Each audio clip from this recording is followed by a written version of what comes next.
I'll tell you the story of Balbus. You know him as builded a wall. I'll tell you the reason he built it and the place that it happened and all. Now this Balbus, though only a tackler, was the most enterprising of men. He heard chicken farms were lucrative. So he went out and bought him an hen. 'Twere a white Wyandotte he called Mabel.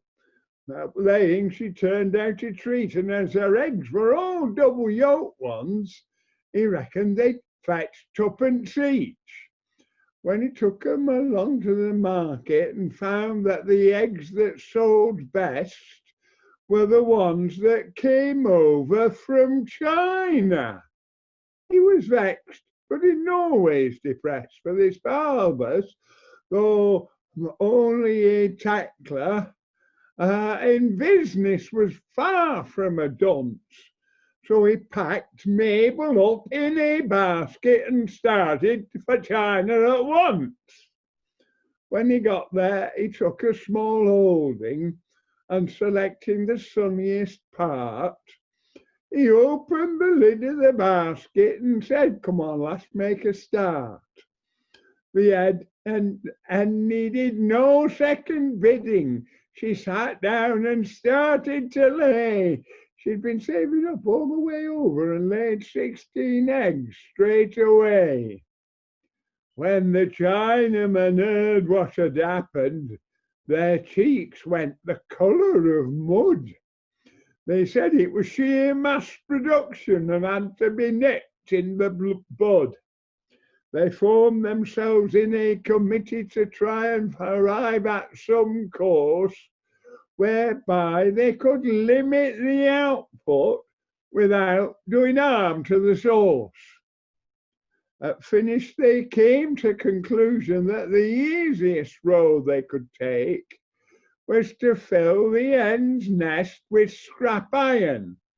So as fast as she lay eggs, they'd break. So when Balbus came round the next morning to fetch the eggs Mabel had laid, he found that but shells and albumen. He was but in no ways dismayed, for this Balbus, though only a tackler, had a mind that was fertile and quick. He brought up the scrap ironing district to stop them from repeating the trick. But the next day, to his great consternation, he suffered another reverse. For instead of scrap iron, they used clinker. So the eggs looked the same, only worse. It was a bit of a setback for the Balbus, but he weren't downhearted at all. And when Chinamen came round next evening, they found he was building a wall. "That'll not keep us out of your hen house," said one with a smug kind of grin. "It's not for that purpose," said Balbus. "When it's finished, it'll keep you all in." The Chinamen all burst out laughing. They thought he'd gotten proper daft.